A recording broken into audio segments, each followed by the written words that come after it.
আপনাদের সবাইকে নমস্কার জানিয়ে একটা নতুন ভিডিও আরম্ভ করছি।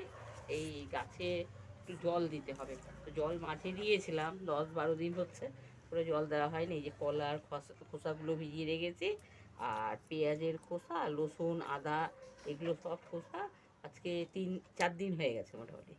4 দিনের মাথায় এগুলো কালারটাও দেখেন কেমন চেঞ্জ হয়ে গেছে, একদম কালো কালো। কিন্তু কিছু করার নেই, গাছকে তো খাবার দিতেই হবে।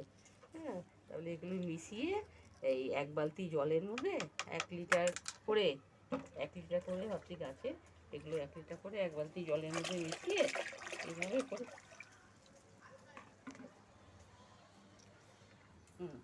এই 1 লিটার জলের মধ্যে আর 1 বালতি জলের মধ্যে 1 লিটার করে মিশিয়ে গাছের মধ্যে সব খাবারটা একটু জলটা দিতে হবে। এখন মাটিতে রোজই শুকিয়ে যাচ্ছে। আর এই যে হলুদ গুঁড়ো আছে, হলুদ গুঁড়োটাও দেবো, আর কিছুটা 1 চামচ জলটাও মেশাবো। 1 চামচ জল দিয়ে ভালো করে মিশিয়ে গাছের মাটিগুলো একটুখানি ভালোভাবে ভিজিয়ে দেবো। মাটিগুলো রোজই শুকিয়ে যাচ্ছে, কিন্তু কিছু করার নেই, করতে হবে, কারণ টান টান ভাব এসছে, এতে তো শুকাবেই। এই করে গাছে গাছে এগুলো খাবারগুলো সব দিয়ে দিই।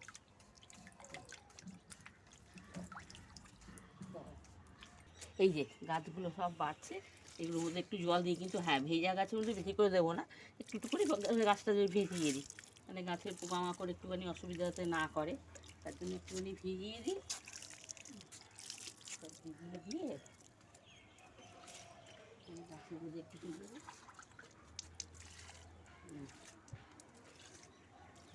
মাঝে মাঝে একটু, এখন তো গরমকালে এত বেশি খাবার টাবার দেওয়া যাবে না, এখন জলের উপরে সব কিছু জলের মধ্যে মিশিয়ে বেশিরভাগটাই করবো।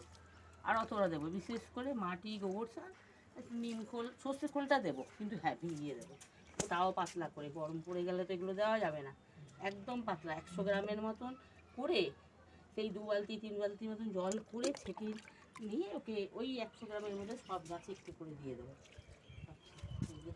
গাছের মধ্যে দেখে চেরি ফল নিয়ে কত নিন্দা, কত কি দেখে, এখন মানে ফুল দেখে মানে এতটা শান্তি পাচ্ছি, মানে কি আর বলবো, আমার খুব শান্তি হয়।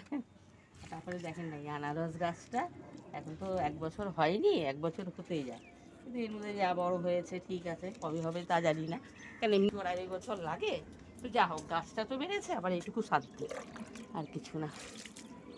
আর এই যে একটা নীলকণ্ঠ গাছ, আর দেখেন না ছোটো ছোটো এই যে গোল টমেটো গাছটা রয়েছে, আর এখানে দেখেন এই যে কালো কালো লঙ্কা গাছটা, মানে